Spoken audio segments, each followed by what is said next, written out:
बिस्मिल्लाहिर्रहमानिर्रहीम जी। हम डेरिवेटिव शुरू कर रहे थे तो हमने एक फ़ंक्शन लिया 5x की पावर 4 2x + 5। तो मैं आपको बताना चाहता हूँ कि ये जो 5x की पावर 4 है इसमें कोएफिशिएंट क्या होता है, वेरिएबल क्या होता है और पावर क्या होता है। वेरिएबल के साथ यानी x के साथ जो 5 है इसको हम कोएफिशिएंट कहते हैं। अकेला अगर ये होगा तो इसको कांस्टेंट कहेंगे। x y जो किसी चीज़ को रिप्रेजेंट कर रहे होते हैं ये वेरिएबल होते हैं, उसके ऊपर जो फिगर होता है उसको हम पावर कहते हैं।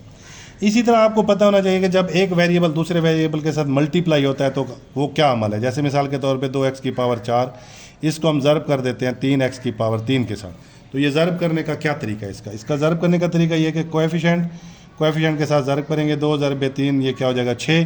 फिर x को वैसे ठहराएंगे, इसकी जो पावर्स हैं वो जमा करके लिखेंगे। ये है वेरिएबल को वेरिएबल के साथ ज़र्ब करने का तरीका। इसी तरह अगर तकसीम करना हो 6x की पावर 7 इसको अगर हम 3x की पावर 3 पे तकसीम करें तो 6 को 3 पे तकसीम करेंगे आएगा 2।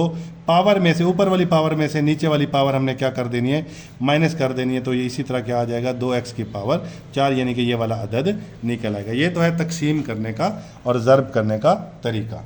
इसी तरह जब हम किसी चीज़ का डेरिवेटिव लेते हैं जैसे 5x की पावर 4 + 2x की पावर 1 + 5 तो हम dy और dx d divided by dx और y का जो फंक्शन है उसका हम विद रिस्पेक्ट टू x जो है ना वो डेरिवेटिव लेना चाह रहे हैं। अब डेरिवेटिव लेने का तरीका हमेशा याद रखिएगा, जब फर्स्ट डेरिवेटिव लिया जाता है तो उसकी ये जो पावर है उसके कोएफिशिएंट के साथ हम ज़र्ब कर देते हैं।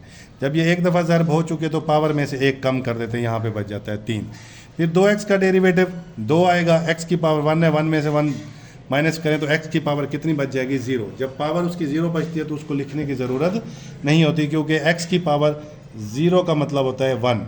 1 ज़रबे 2 करेंगे तो 2 रहेगा।